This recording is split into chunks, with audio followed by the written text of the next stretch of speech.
वापस आ रहे। खुश रहो, खुश रहो, हाँ खुश रहो।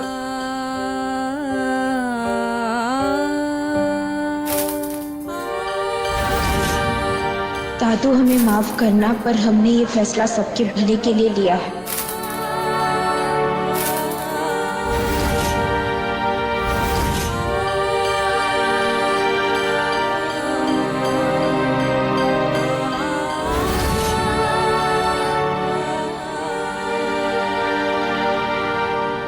बहुत अच्छा फैसला लिया आपने।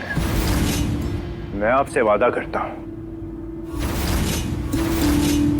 कि आपके इस पोती को हमेशा दुखी रखूंगा।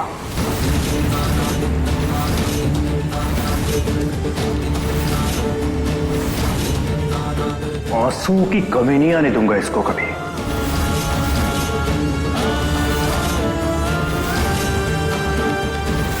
ये वादा है मेरा।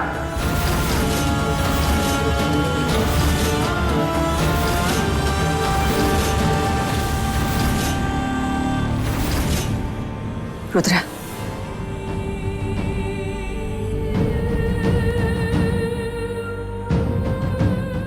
आओ बेटा।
संभल कर बेटा। रहने दीजिए नानी, इसे खुद ब खुद उठने की आदत डालने दीजिए, क्योंकि अब इसके साथ इस घर में यही होने वाला है।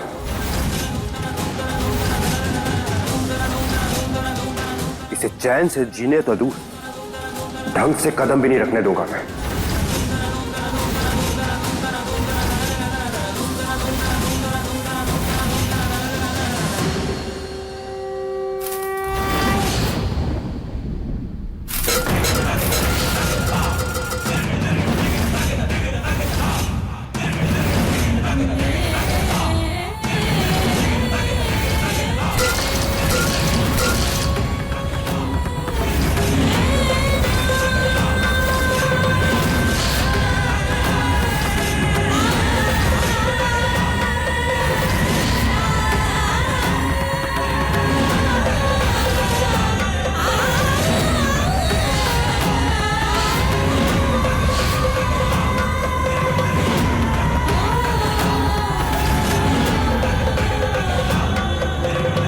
उठ बेटा, उठ, संभल कर। तू ठीक तो है ना? चल अंदर आ जा।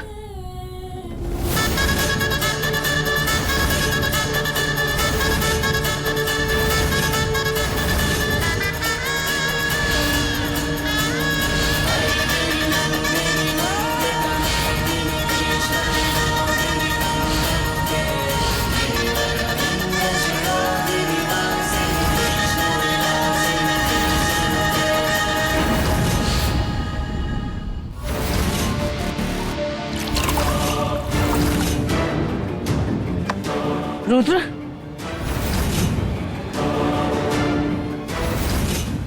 ये क्या तमाशा लगा रखा है तूने? तू चाहता क्या है? पहले उस लड़की को यहाँ जबरदस्ती लेकर आ गया और अब ये सब हरकतें।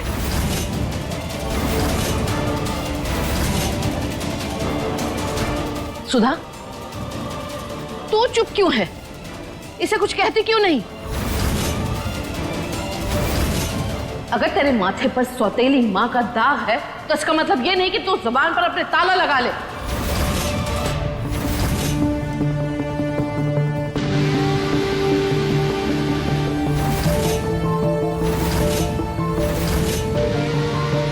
इसे सही गलत नहीं बताएगी? कुछ कहती क्यों नहीं इसे? इसकी जिंदगी यूं ही बर्बाद होने देगी?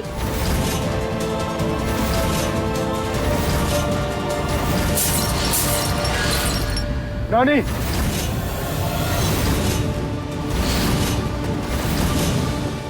प्लीज। रुद्र, आज तो ये बात कह दी आपने, आइंदा ये शब्द अपने मुंह से मत निकालना। मैं इन्हीं का बेटा, ये मेरी माँ है और ये हमारा रिश्ता भगवान भी बदल नहीं सकता। नानी प्लीज।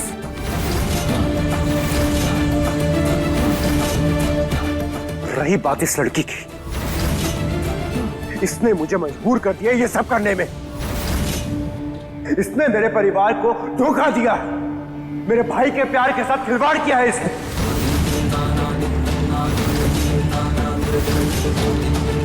सजा तो मैं इसको देकर रहूंगा।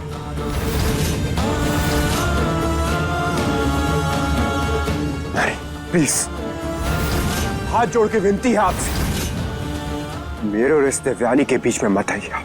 हमारी बात तो सुन। प्लीज नानी।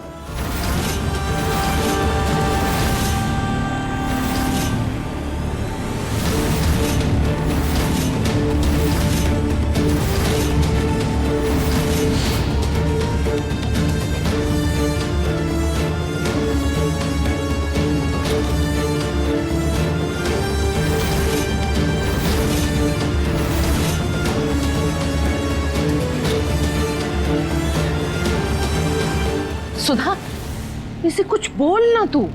उसे जो करना है करने दीजिए माँ,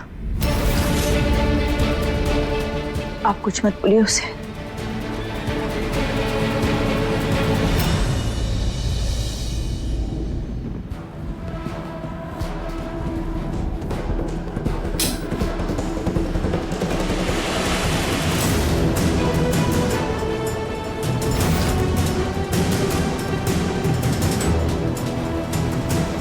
सुहागरात वाले दिन पति अपनी पत्नी को कमरे तक लेकर आता है,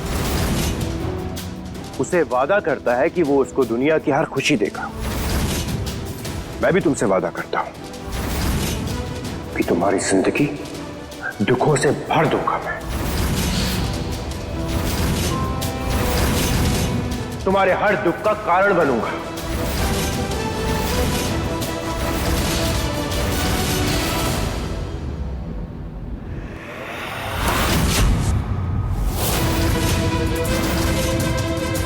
तुम्हारी जिंदगी का दूसरा नाम दुख होगा। इतना दर्द दूंगा तुम्हें कि तुम अपनी मौत की भीख मांगोगी मुझसे, और मैं तुम्हें वो नसीब नहीं होने दूंगा।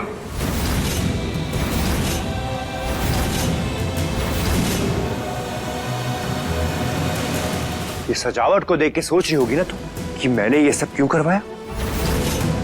ये मैंने इसलिए करवाई है कि तुम्हारे सामने इसे जब तोड़ूंगा तो तुम्हें एहसास होगा कि तुम्हारी जिंदगी भी आज के बाद इसी तरह से टूटी फूटी रहेगी, कांटों से भरी रहेगी।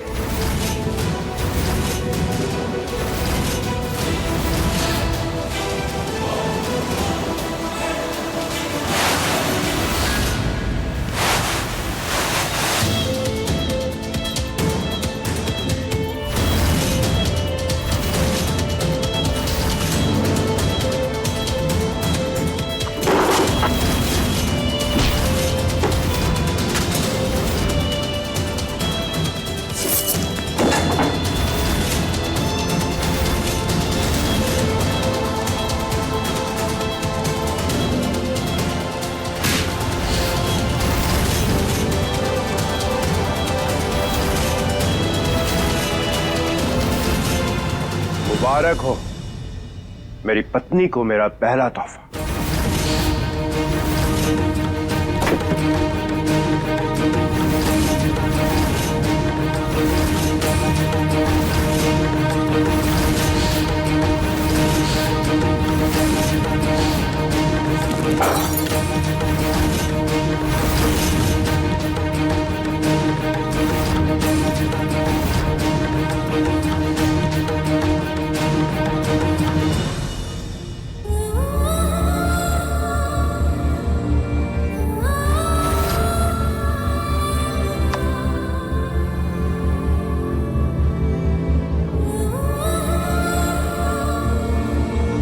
पर गुस्सा निकालकर अगर आपको शांति मिलती है तो ये भी हमारी सजा का हिस्सा है। अगर इससे आपका दर्द कुछ कम हो सका तो ये हमारी जीत हुई।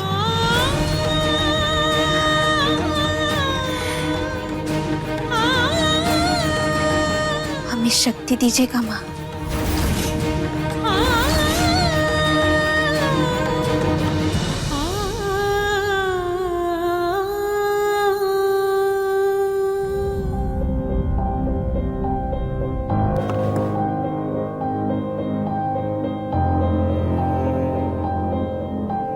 इतनी तेज भूख लग रही है, किसको पूछे?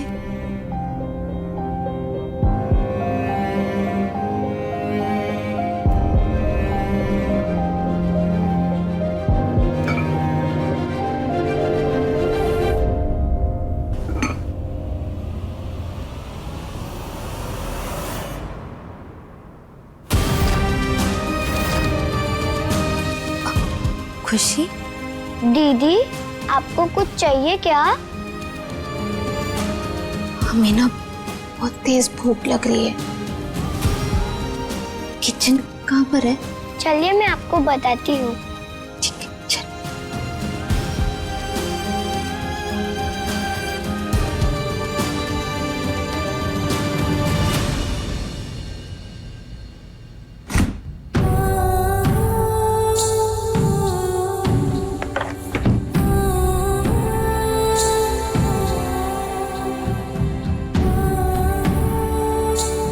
Thank you.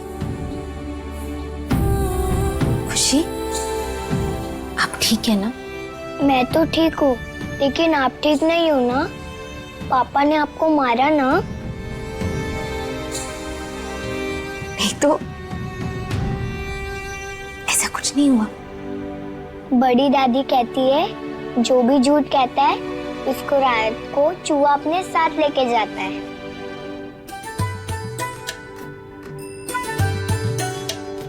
ठीक है, हम कभी झूठ नहीं बोलेंगे।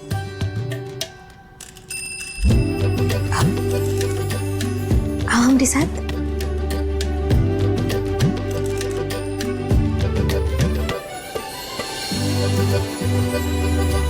पापा भी गुस्से में, वो आपको भी हर्ट करेंगे। हमें नहीं लगता कि वो ऐसा कुछ कर पाएंगे। पूछो काहे? काहे कि हमारे पास तुम हो, और जब तक तुम हमारे साथ हो हमें नहीं लगता कि आपके पापा कुछ कर पाएंगे। खुशी, एक वादा करो कि हमसे हमारे साथ रोज ऐसे बातें करो कि फ्रेंड्स। फ्रेंड्स, मैं आपसे रोज बात करूंगी, पिंकी प्रॉमिस।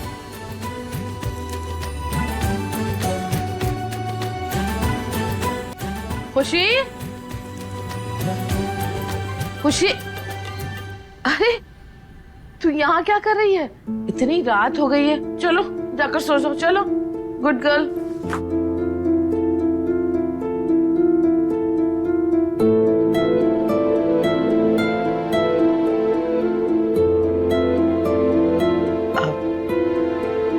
तुम कुछ खाओगी बेटा? नहीं, ये खुशी ने दिया हमें। और कुछ नहीं। हमें पता है बेटा तुम्हारे साथ कमरे में क्या हुआ है।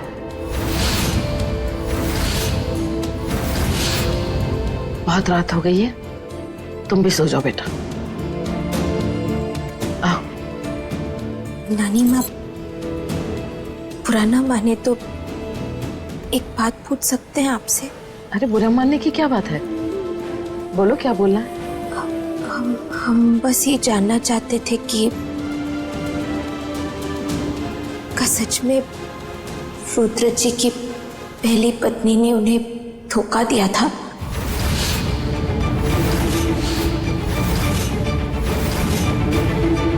रात बहुत हो गई है, मेरे ख्याल में सो जाना चाहिए, कल बात करेंगे। नानी माँ प्लीज, हमरा रुद्र जी के रिश्ते का भविष्य हम नहीं जानते, लेकिन इतना जरूर जानते हैं कि आगे की सारी जिंदगी हमें इनके साथ ही बितानी है। तो हमें लगता है कि हमारा जानना जरूरी है, हमारी जिंदगी का सवाल है। सिर्फ हमारा ही नहीं, खुशी का भी। क्या है कि हमें जरा सा अंदाजा है कि उनके किसी करीबी ने उन्हें धोखा दिया है। तो आओ मेरे साथ।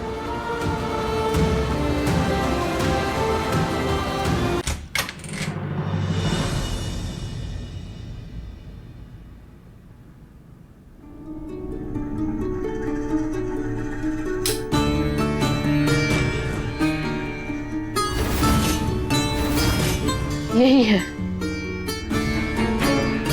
यही है हमारे रुद्र की दुनिया, जो अब इस धूल के नीचे दब के रह गई है। हमारा रुद्र ऐसा नहीं था, वो सबसे बहुत प्यार करता था। ऐसा बिल्कुल नहीं था कि वो किसी को परेशान करे, किसी के साथ लड़ाई झगड़ा करे, किसी का दिल तोड़े। देवयानी, सुधा रुद्र की सौतेली माँ है। जब हमारा रुद्र 5 साल का था तब उसकी माँ का देहांत हो गया था। फिर उसके बाद रुद्र के पापा ने मेरी बेटी सुधा से शादी कर ली। एक सौतेली माँ और उसके बेटे के बीच में इतना प्यार, इतनी मोहब्बत देखकर लोग तो धोखा खा जाते थे। हमारा रुद्र अपने परिवार के लिए कुछ भी कर सकता था। उसका पूरा परिवार उसकी जिंदगी थी। फिर उसके बाद उसकी जिंदगी में ज्योति आ गई, एक ऐसा तूफान बनकर जिसमें हमारे रुद्र की खुशियां, उसका सुख, चैन, उसकी मुस्कान, सब कुछ उड़ा कर ले गए।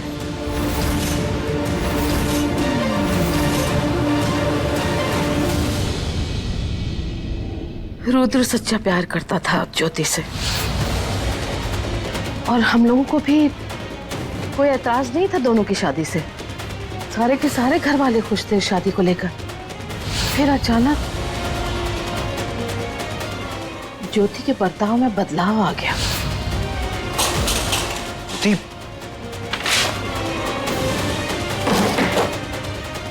अरे ज्योति, मेरी बात तो सुनो। अपनी ये बातें अपने पास ही रखो, मुझे मत सुनाओ।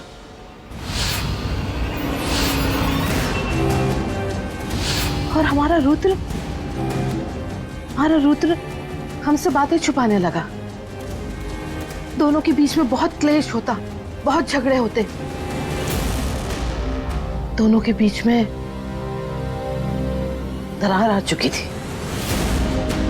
अंदर ही अंदर रुद्र घुटने लगा था, और इसी बात को लेकर उसने शराब का सहारा ले लिया।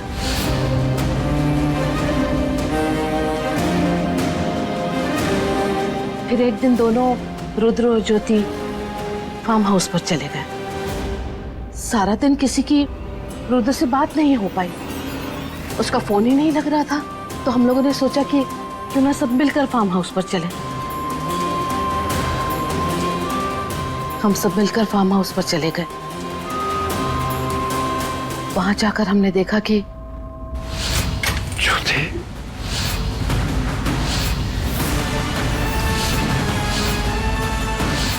हे भगवान, रुद्र!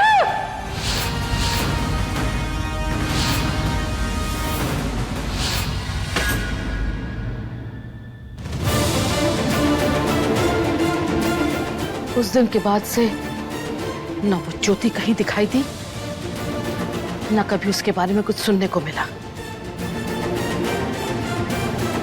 हमें पुलिस के द्वारा पता चला कि ज्योति और किसी और मर्द का अफेयर चल रहा था। दोनों ने मिलकर हमारे रुद्र को मारने की कोशिश की।